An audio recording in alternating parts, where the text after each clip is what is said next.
Fire or ice? Fire, and a bigger rat if you would. Hey, I said fire, and I mean like a really big rat.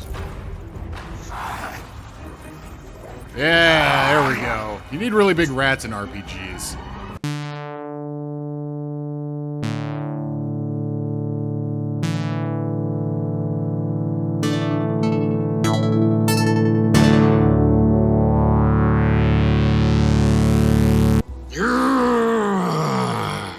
Welcome back to Bivdub's Blob Stuff. Today we're going to do something a little bit different and talk about two modern games from an old CRPG genre, the Blobber. If you aren't familiar with the genre, don't worry, I've got a history of it in the works. But in brief, it is one of the older CRPG genres and refers to a first-person perspective, party-based RPG, traditionally with some sort of grid-based movement. So both of these games have their strong points and their weak points in my opinion, so we aren't here to determine which one is better, because that isn't a particularly interesting question to me, even if I thought there was a good answer to it. But instead I'll do a quick review of each game and then we'll talk about who might enjoy each of them. These reviews will be pretty loose, but generally follow the format of talking about the story and the setting, the gameplay and the systems, the art and the music, and then my favorite and least favorite thing about the game. On the other side of imagination, there lies Operencia, a world where reality embraces... Operencia the Stolen Sun is a 2018 game by Zen Studios out of Hungary, which is primarily known for making pinball games, but has recently branched out into RPGs. It's been released on console as well as PC and has VR support, and if I ever get a VR Trooper helmet, I'm definitely going to check this out again and give you guys an update. The game follows in the wizardry line of CRPGs with grid-based movement and turn-based combat. Operencia tells a classic fantasy adventure tale steeped in Hungarian mythology. The POV character is compelled at the start of their journey after having a vision of a white stag in their dreams, the Chodas Jarvis. That's only the first of many names I'm going to mispronounce during this section.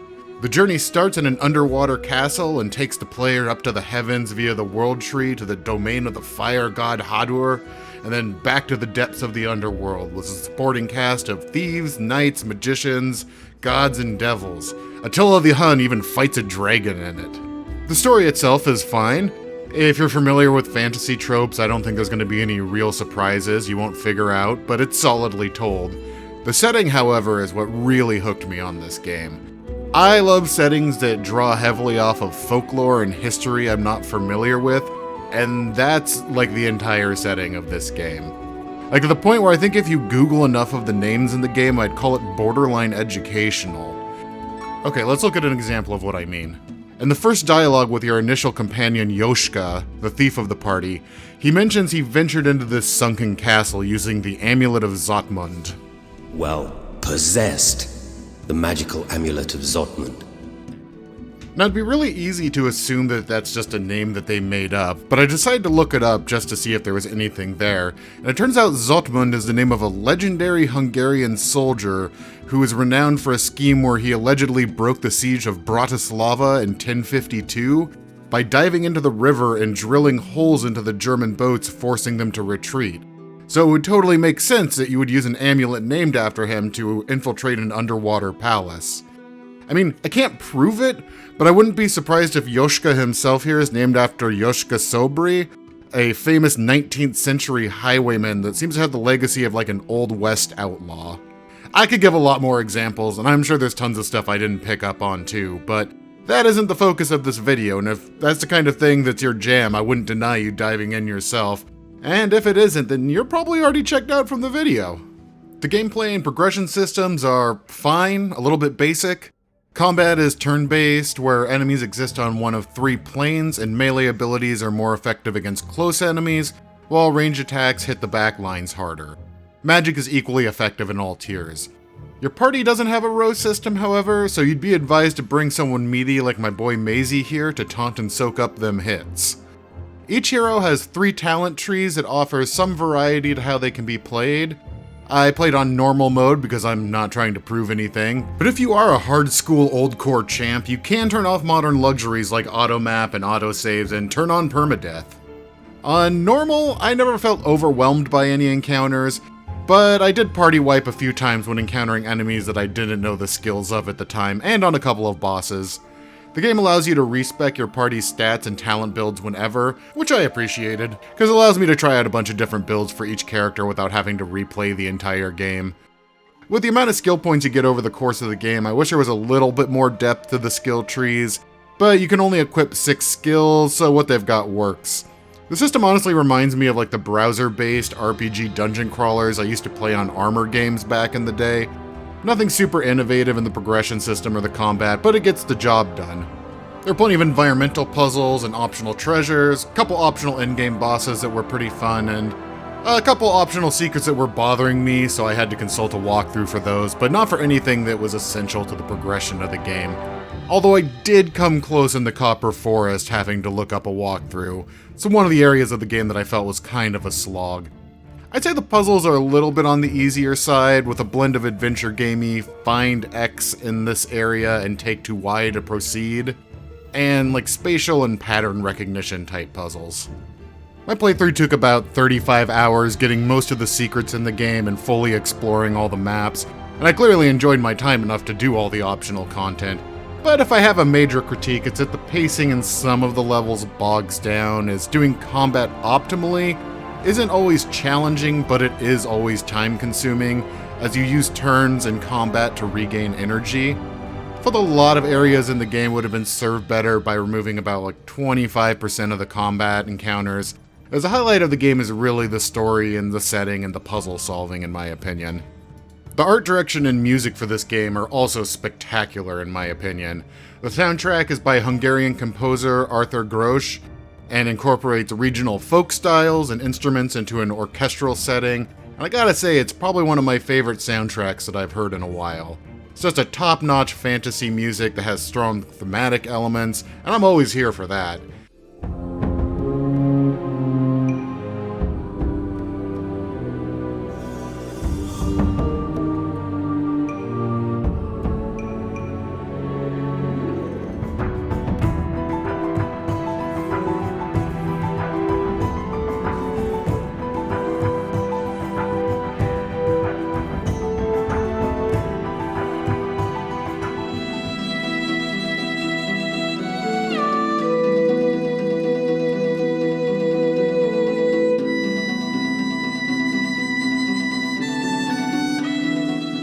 If you're the kind of person who hunts down music to set the mood for a D&D campaign, check out this OST and you'll find something to use.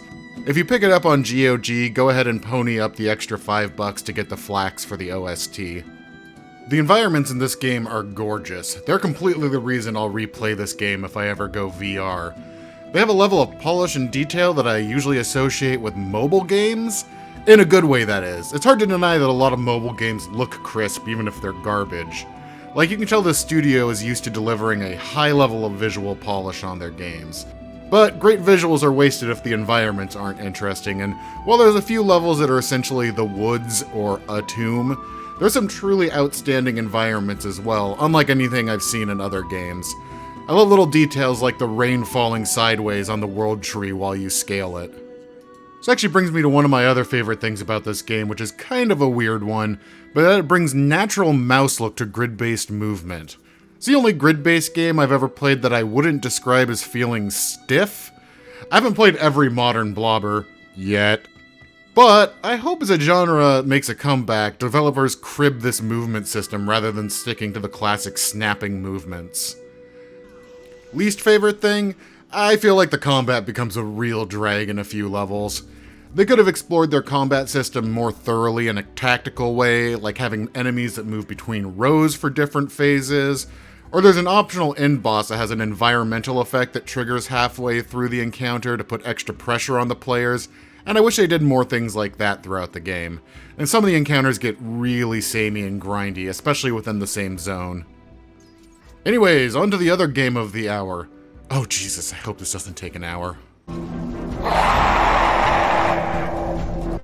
Legend of Grimrock 2 is 2014's sequel to 2012's Legend of Grimrock from Finnish studio Almost Human. Legend of Grimrock can be credited with the current revival of the blobber and draws its inspiration from the Dungeon Master style, which differs from the wizardry style by having real-time combat. Okay, so I'm probably going to have less to say about LOG2 for a couple reasons. One is that the game is laser focused on the gameplay, and the second is if it's the kind of game that you'd be into, you probably don't want to know too much about it ahead of time anyway. So the best way I have to describe this game is it's like the best dungeon crawler of 1995, made in 2014. But like a lot of dungeon crawlers it's inspired by, the story is more of an excuse to start the action than an integral part of the experience. So you play as a party of 4 characters who have washed up on the shores of a magical island full of traps and monsters. The master of the island leaves a note behind for your party saying that if they can survive the island and reach him, he will grant them their desires. Or I assume if you go to the optional ending, you get your desires. I took the first airship out of Dodge after confronting him the first time, and didn't do the optional quest to find the 5th elemental shrine or whatever. I find it kind of funny how disappointed the master looks if you take the easy out ending. The game does seem to have some lore though through the flavor text on items. The island itself is extremely well constructed and dense with secrets to find. It has a very Dark Souls 1 quality to the map in that as you progress through the game you can unlock shortcuts between the areas, mostly connecting back to the central lake area. There are Skavens in the game. Okay, I don't got shit to say about the story and setting on this game. Let's go to the gameplay. Okay, now this is where the game shines. This game is clearly crafted by people who loved the Dungeon Master era of blobbers and sought to refine it as much as possible. As interesting as the era of real-time blobbers like Dungeon Master was, it really was a transitory genre of games as they were increasingly expected to be in full 3D around the same time. But now that we're in an era where software is less driven by the tech advancements and there's an increasing market for niche titles, it was an ideal time to revive this genre in the 2010s, and Legend of Grimrock seized on it. One of the complaints about this genre was that a lot of encounters could always be trivialized by the blobber 2-step, where the party steps into attack and after the enemy winds up their attack, the party backs out before the hit lands, and repeat. While in theory you could solve that problem in a way that balanced the combat but didn't allow for easily dodged attacks, you could also do what Almost Human did and lean into that perceived weakness and make it one of the most compelling strengths of your gameplay. Now, I haven't played every blobber yet, but I don't remember any of them that required the baseline reflexes that LOG2 did. Rather than having you in cramped areas fighting small packs of enemies, Grimrock frequently puts you into large open areas with swarms of enemies, where recognizing the space available to kite them is essential to survival, because if you get surrounded, you are screwed, as enemies attacking from the sides and rear can hit your squishy backline characters. The only situation where you want to stand your ground and tank is if you can funnel enemies in one at a time in front of you. The boss encounters in the game feel like real learning moments, where you're rewarded for figuring out the correct approach to dealing with their pattern and the adds in the room. As opposed to Operencia, I died in this game a lot. Like a lot. Now I'm more of a laid-back gamer, but I do enjoy a good execution challenge, but more in short bursts. Think like Super Meat Boy. But in this game, there's 2 modes. There's the hectic, fast-paced combat, and then there's trying to solve environmental puzzles to proceed to the next area as fast as possible so you don't completely run out of your food meter. Honestly, in a game with this many puzzles, a lot of which are optional but not obviously so until after you solve them, I wish the hunger meter was another difficulty option that you could turn on and off. So the puzzles in this game are on a different difficulty level than Operencia as well. They can sprawl multiple areas of the map, require paying really close attention to clues, and often require some sort of deciphering or logical leap. There were a few times I got frustrated trying to solve a puzzle or find one of the hidden pressure plates to progress in this game. That being said, I did find a number of the puzzles were just easier to brute force solve by running through the combinations, and only realized how to decipher the clue given for solving the puzzle afterwards. There was also a couple I feel like I could have solved, taken enough time, but just didn't feel like it. The combat system feels kind of like an advanced Dungeons & Dragons throwback, and that you miss attacks frequently and never feel truly powerful even towards the end of the game. I'm sure there are power builds that can roll the game, but I stuck with the default starting team because I knew this was the kind of game that's supposed to be old school hard, and I didn't want to accidentally create a team that was worthless, which I feel would actually be really easy to do in this game. Another throwback system that I actually really love is the magic system. It uses a rune drawing kind of thing that harkens back to the experimental magic systems of 90s RPGs without directly copying any that I know of. I love these kind of old spell systems and really enjoyed this one as well, although I wish it was way more extensive than it is. There's only a couple top level spells, so I feel like I would have felt cheated if I went with certain schools of magic. It has about as many spells as I'd expect in an actual old school game, but it feels like expanding that number would have been a good place to modernize this one. In general, the progression system feels pretty limiting for my taste, as you only get enough levels to max spec a couple skills in the game, and it doesn't have a lot of items that reward spreading your points out. I suppose this would allow each run to feel unique to that party though. The art style works for the game? I'd call it very utilitarian. Everything looks nice and crisp, like an updated 90s dungeon crawler. Attacks are well telegraphed, so it rewards learning the pattern for each enemy. I kinda wish the game relied less on swarms of basic enemies, instead had a wider variety of complex enemies. As about 3/4 of the way through my playthrough, I was very done with obvious trap rooms that spawned swarms of low-level enemies. The music for the game exists? Like, I looked it up, and there is an OST, and it exists. But other than the very bombastic fantasy overture opening theme music, nothing really perked my ears up during my playthrough. So my favorite part of this game is how it uses verticality in a Dungeon Master style game. This was a great way to innovate on the genre while staying very faithful to it.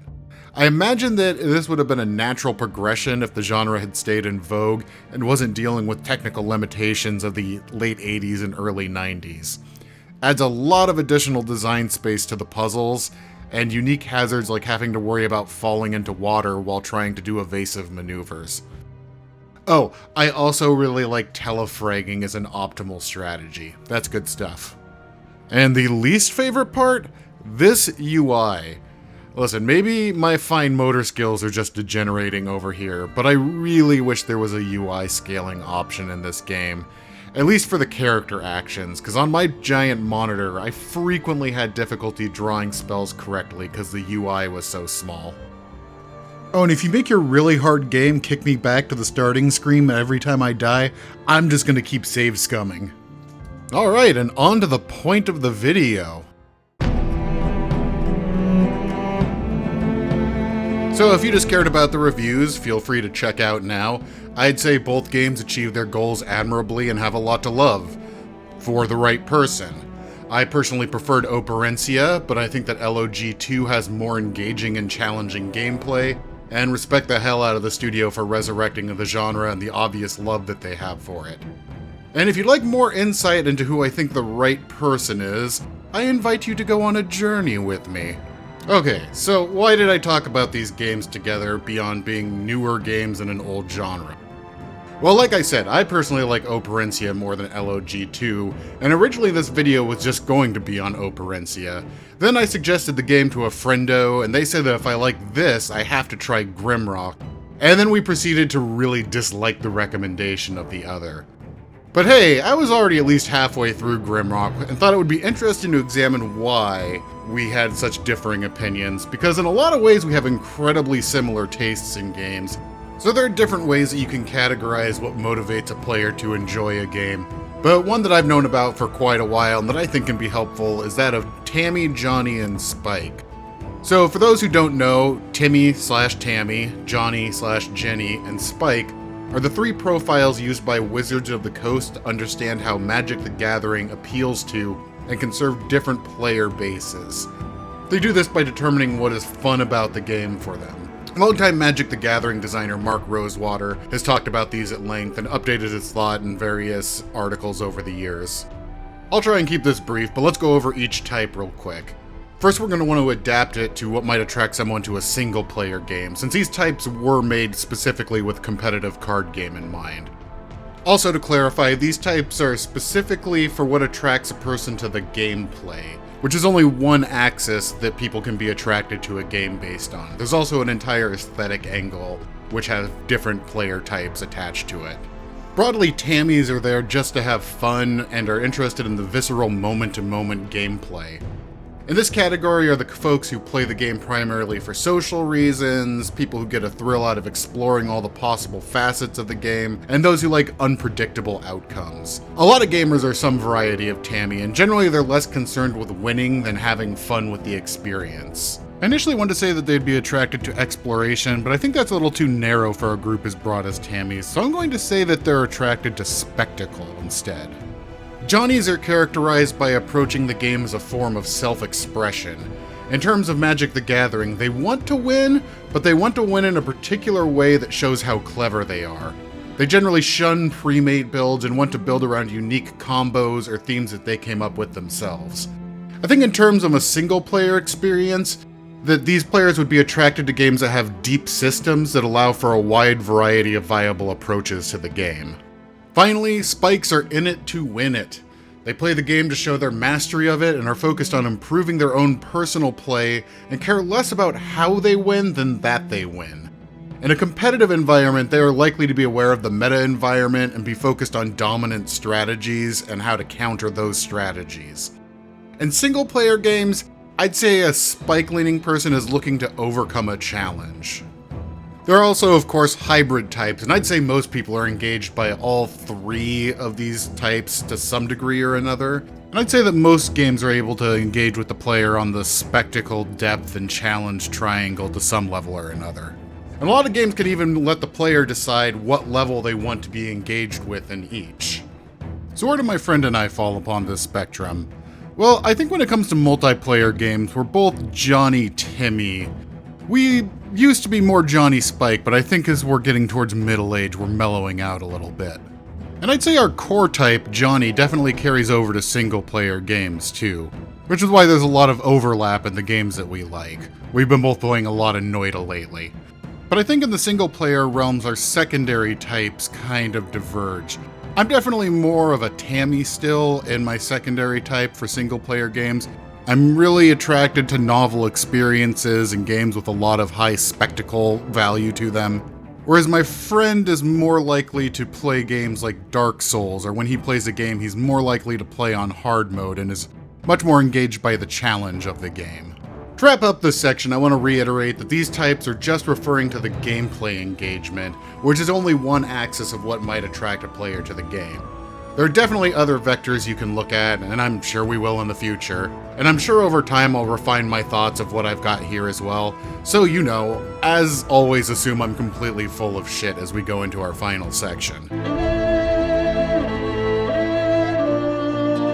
What was I doing again?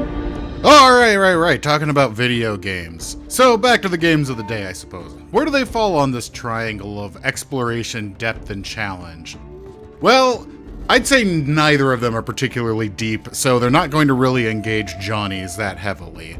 Like, both have some depth to their systems, but neither has particularly complex progression or deep mechanics that are immediately apparent to me. So it kind of fell to me and my friend's secondary types to engage us in the games. So as may seem obvious by now, Operencia is more engaging to players engaged by spectacle, and LOG2 is more engaging to players who are attracted to a challenge.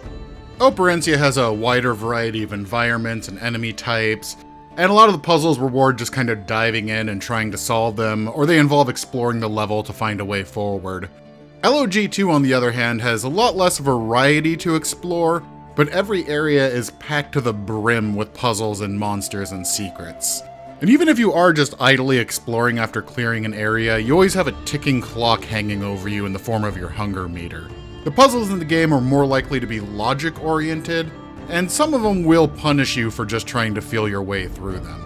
Alright, let's do a specific example of what I'm talking about. So my friend got really frustrated by the number of illusionary walls that hid important progression items in Operencia, and I personally got annoyed by the number of locked doors with hidden switches or pressure plates that you had to find around the area. I mean, that's a weird thing for us to get annoyed with, right? Those two things present almost exactly the same kind of obstacle. Something behind a barrier that's not readily passable. But which kind of player does each one engage? Once I knew invisible walls were on the table, I was on alert looking at my map for any suspicious empty areas, wall hugging, and looking for suspicious areas that might hide secrets. Whereas a locked door just means I have to re-examine the same area looking for a tiny switch. I seriously almost quit in the Crystal Caverns in LOG2 after trying to use some clever tactics to get behind a door, only to discover an hour later that there was a pressure switch that I just had to throw a rock on that I missed. And my friend equally got frustrated by the illusory walls because there's no real logic behind finding them. To the spike in him, I got to imagine it just felt random and frustrating to have to blindly stumble around and getting rewarded for it. Whereas the locked door with a hidden mechanism gives him a clear obstacle that he has to overcome. Even the progression systems kind of lean in this direction. Operencia allows the player to respec whenever, so you can easily experiment with different team comps, or if you're having a hard time overcoming a challenge, you can rework your team to specifically take on that encounter. LOG2 locks your decision in, and even in a team of 4, there'll be a fair number of skills you don't have covered. So the game forces you to overcome the challenges with what you have available. I don't think there's any way you could permanently bork a run in Operencia, but I could totally see making a completely unviable party comp in LOG2 that will eventually stop your progression in its track. Much like the first time I played Dark Souls and put all my points into strength because I wanted to one-hand the Dragon King Great Axe, and eventually learned that was a terrible idea. So I bring this all up. Well, the point of this show for me is to talk about game stuff, and while originally this was going to be a shorter video about just Operencia, because I didn't want to spoil too much of the game, because I think it's pretty engaging and I think characters are fun, then my friend suggested checking out LOG2, and the idea was to do a comparison, and see how each of them used a tool of the blobber in a different way, and of what modern developers could have to gain by adopting this format.